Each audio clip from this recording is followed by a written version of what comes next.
이번에 읽어드릴 책은 이경희 저자의 예술가 27인의 마음치유 이야기 마음아 이제 놓아줄게입니다.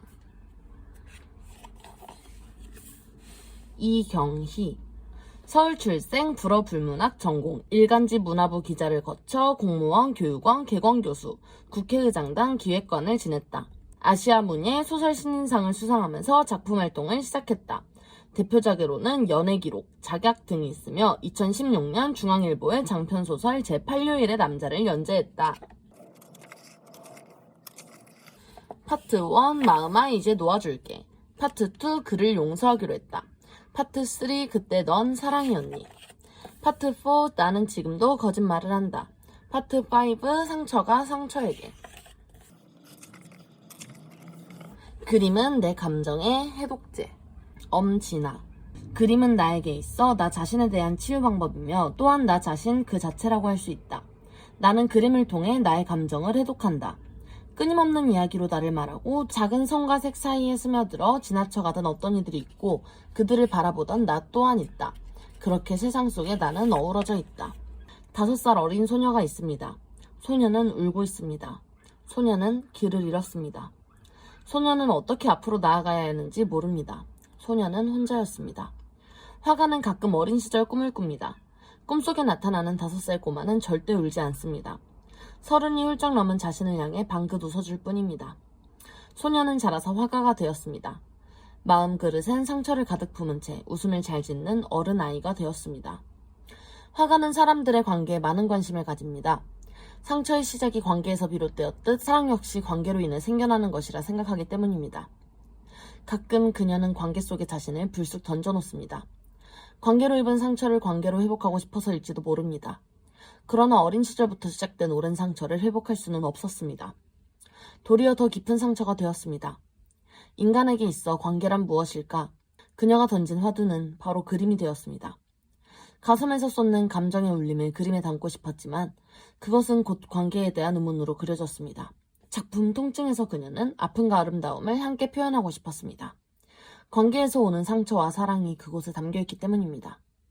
우리 마음속에서 일어나는 무수한 감정을 세세히 펼쳐보고 싶었다고 그녀는 말합니다. 내적 마주침이 일으키는 소용돌이를, 그 마음의 형상을 그려보고 싶었다고. 그녀는 왜 관계에 그리고 내적 감정에 집착하는 걸까요? 그녀에겐 보듬어주고 싶은 어린 소녀가 있습니다. 속으로 눈물을 흘려 넣으며 작은 입술로는 늘 미소를 지어야 했던 5살 어린 소녀입니다. 소녀는 5살의 엄마를 잃었습니다. 엄마가 떠나고 세상에 혼자 남겨졌습니다. 가족이 있었지만 너무 어려 누구에게도 손을 내밀 수 없었습니다. 따뜻한 품에 안기기도 했지만 이미 비어버린 자리를 채우기엔 소녀는 너무 어렸습니다. 가끔 꿈속을 찾아오는 소녀를 불러 화가는 따뜻하게 안아주고 싶습니다. 하지만 꿈속의 소녀는 늘 웃고 있습니다. 그 웃음이 그녀를 더 아프게 합니다. 나는 누구인가? 가장 가까웠던 관계를 놓쳐버린 5살 때부터 그녀는 관계에 천착합니다. 사람의 관계란 인연이라는 이름을 달고 복잡하게 얽혀있다고 생각합니다. 그래서 늘 새로운 인연을 기다렸습니다. 다정하게 마음을 적실 오아시스를, 따뜻하게 안아줄 넉넉한 품을 기다렸습니다. 사랑받기 위해 필사적으로 스스로 던지며 그들의 삶에 스며들려고 노력하기도 했습니다. 하지만 고달팠던 삶에서 만난 그들은 자신의 삶으로도 이미 벅찬 하루를 살아가고 있음을 알게 되었습니다. 관계에서 멀어져 나올 때마다 함께한 시간과 마음의 깊이에 비례하는 많은 것들을 내려놓으며 그녀는 깨닫습니다. 그렇게 처음에 그 자리로 다시 돌아오는 마음의 굴레에 대해서. 쉽게 마음을 거두지 못한다는 것은 참 미련한 짓이라고 그녀는 고백합니다. 하지만 그녀는 자신의 손을 놓고 떠난 엄마처럼 쉽사리 누구로부터 떠나는 일을 잘 하지 못합니다. 더 오래 뒷모습을 지켜보는 일에 익숙합니다. 누군가에게 상처가 되지 말자고, 눈물이 되지 말자고 매일 밤 자신을 다독였습니다. 누군가로부터 먼저 손을 놓아버린다는 사실이 얼마나 치명적인 것인지를 너무나 잘 알기 때문입니다. 모퉁이로 내몰릴 때마다 늘 그림을 그렸습니다.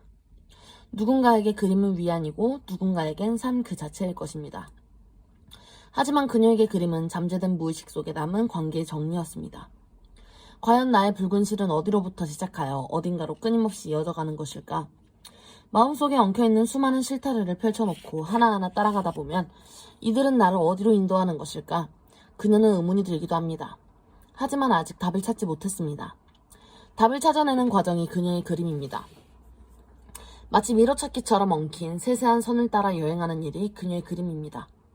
그림은 나의 치유 방법이자 또한 나 자신입니다. 그림을 통해 나의 감정을 해독하고 그렇게 끊임없는 이야기로 나를 말하고 누군가 들어주지 않아도 하게 되는 혼잣말처럼 작은 종이 앞에 나라는 존재를 칠합니다. 선과 색 사이에 스며들어 그 안을 스쳐가던 이들이 있고 또 그들을 바라보던 내가 있습니다. 그렇게 나는 세상에 어우러질 수밖에 없었습니다. 담담히 이야기하는 그녀의 목소리는 아직 어린아이처럼 맑고 예쁩니다. 이리 와요. 안아줄게요. 5살 소녀를 불러봅니다. 많이 아팠죠? 이제 괜찮아요. 잘했어요. 열심히 살았으니 이제 마음 놓아도 돼요. 눈물을 흘리며 달려오는 5살 소녀는 어느새 어른이 되어 있습니다. 손을 놓고 떠난 엄마의 나이가 지금 그대의 나이쯤일 거예요. 세월이 흘러 나이가 들면 그런 생각이 들어요. 그때 내가 너무 어렸었구나 라고. 다시 그때로 돌아가면 그러지 않을 거라고. 우리 모두가 다 처음으로 사는 생이니까요. 오늘 하루가 처음인 것처럼 내일도 그런 처음이겠지요. 소녀의 엄마도 아마 그런 처음을 후회하고 있을 거예요. 이리 와요. 내가 안아줄게요. 이리 와요. 통증과 소통 사이. 김경인. 많은 사람들이 내 그림을 좋아해주는 것이 나에게는 꽤 큰 희망이었다. 남은 인생이 절망만 있을 줄 알았는데 아직은 희망이 남아있겠거니 싶었다. 그래서 마음먹었다. 하루에 1개의 그림을 만들어 업로드하자. 매일 그림을 그렸던 게 동기가 되어 여기까지 왔다.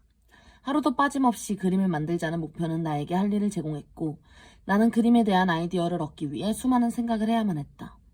정말 시간이 빠르게 흘렀다. 몸이 아프지만 적어도 내가 어떠한 역할을 할 수 있다는 것이 좋았다. 많은 사람들이 내 그림을 좋아해주고 반응해주는 것이 너무 감사하고 행복했다. 태양이 떠오르는 순간의 광경은 언제나 감격입니다. 커다란 불덩이가 떠오르면서 와르르 내 몸을 관통하는 듯 싶다가 어느새 함께 태양 속으로 훅 빠져드는 느낌이 들곤 합니다. 캄캄한 어둠 속으로 홀려 지키며 태양이 뜨길 기다려온 사람에게 일출은 꿈이며 희망이며 삶의 빛입니다. 벌써 일출이 시작되었습니다. 그림 속에 간절히 일출을 기다리는 사람이 있습니다. 화가가 그림에 담아놓은 그는 누구일까요? 화가는 우연히 다리를 다쳤습니다. 군복무 중 부대에서 일어난 일이었습니다. 처음엔 그냥 넘어진 게 시작이었습니다. 슬쩍 넘어졌지만 심하게 아팠습니다. 여태껏 경험하지 못한 지독한 아픔이었습니다. 그렇게 일이 시작되었습니다. CRPS, 복합부위 통증 증후군이라는 병의 시작은 그냥 우연히 넘어지는 일로부터였습니다. 그땐 그 고통이 이런 병명을 가졌으리란 건 짐작조차 할 수 없었습니다. CRPS는 TV에서나 보던 희귀한 병이었습니다. 처음 검사를 받고 확진이 나오기 전까지 그는 매일매일을 엄청난 고통 속에서 지내게 됩니다. 하루에도 몇 번씩 의자에서 굴러떨어지기도 하고 목발을 짚고 걷다 바닥에 나뒹굴기도 했습니다. 결국 그는 2달 반가량의 입원 생활을 접고 의병제대를 하게 됩니다. 군대에서는 더 이상 치료에 도움을 주지 않았습니다. 그 병이 군대에서 생긴 거라는 증거가 없었기 때문입니다. 의병 제대 후 오랜만에 돌아온 집은 더없이 안락했습니다. 하지만 잠깐의 편안함에 시샘이라도 하듯 통증은 다시 엄습해왔습니다. 입원 중에는 간호사들이 곧장 달려와 강력한 진통제를 놔주거나 산소호흡기를 장착해 심신의 안정을 취하게 해줍니다. 병원은 고통을 가장 빠르게 통제할 수 있는 곳이나 더 이상 병원 신세를 질 수 없었기에 그는 고통을 고스란히 몸으로 견뎌야만 했습니다. CRPS 환자 중 일부는 통증이 오면 바로 119를 부르거나 통증을 견디지 못한 몇몇은 자살을 하기도 한다고 합니다. 그는 여태 삶을 놓아버린다는 게 어떤 건지 알지 못했습니다. 그는 그저 견디다 보면 나아지겠지 단순히 그렇게 생각하며 통증을 버텼습니다. 제대 후 상당 시간이 흘러도 고통은 더하면 더했지 찾아들 기미가 보이지 않았습니다. 몸은 점점 병에 지치고 있었고 그렇게 정신도 약해지고 있었습니다. 그러다 결국 우울증이 왔습니다. 어쩌면 예정된 수순이라고 화가는 생각합니다. 늘 시선은 6층 창문 너머를 향해 있습니다. 떨어지면 죽을 수 있을까? 그냥 한순간 연소돼서 사라지고 싶어. 화가는 혼자 중얼거립니다. 하지만 죽음에 실패한다면 지금보다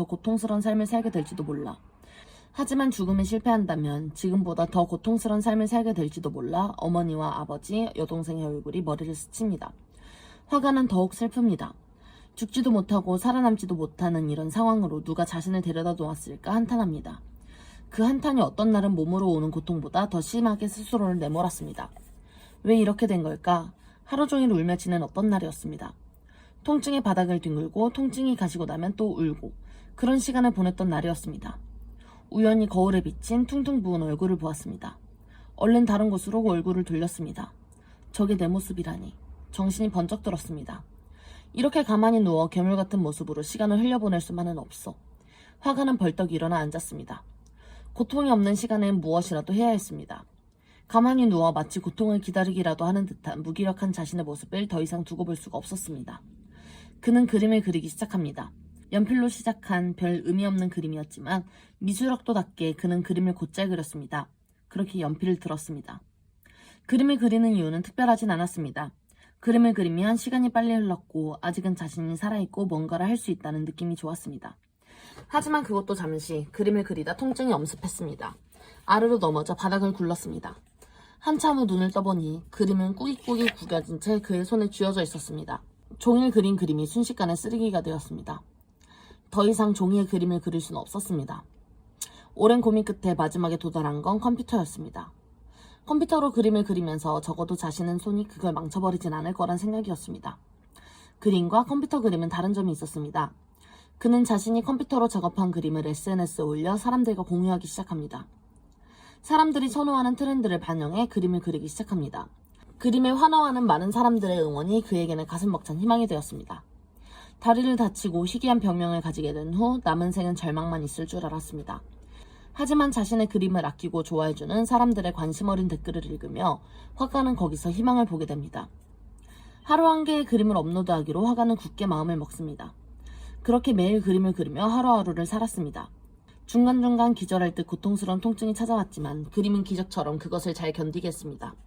매일 그림 작업을 하겠다고 결심하고부터 화가는 바빠집니다. 아이디어를 얻으려고 수많은 고민을 해야 했고 자신의 그림을 위해 많은 공부를 해야 했습니다. 그것이 고통을 견디는 힘이었습니다. 하루도 통증이 없는 날은 없었지만 적어도 자신의 삶에 스스로 어떠한 역할을 하고 있다는 것이 감출 수 없는 기쁨이었습니다. 정말 감사하게도 많은 사람들이 화가의 그림을 좋아해주고 반응해주었습니다. 너무나 벅찬 행복이었습니다. 그리고 어느 순간 그는 생의 난간을 힘껏 붙들고 있는 당당한 자신을 발견합니다. 결국 그림이 자신을 구한 것입니다. 의병제대를 하고 병원서 집으로 향하던 날 짚고 들어왔던 목발은 이제 필요하지 않습니다. 이제는 목발 없이 걸을 수 있게 되었습니다. 그림이 그것을 가능하게 했다고 하면 아무도 믿지 않을지도 모릅니다.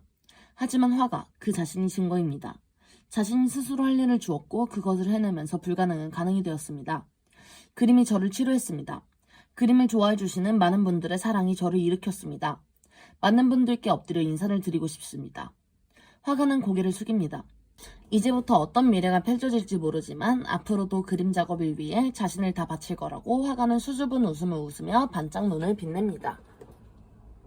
오늘은 여기까지 읽어볼 건데요. 이경희 저자의 예술가 27인의 마음치유 이야기 마음아 이제 놓아줄게. 앞서 읽어드린 2명의 예술가 외에도 25명의 예술가들의 이야기가 담겨있는 책입니다. 재밌게 보셨다면 좋아요와 구독, 알림 설정까지. 그러면 다음 영상에서 만나요. 안녕.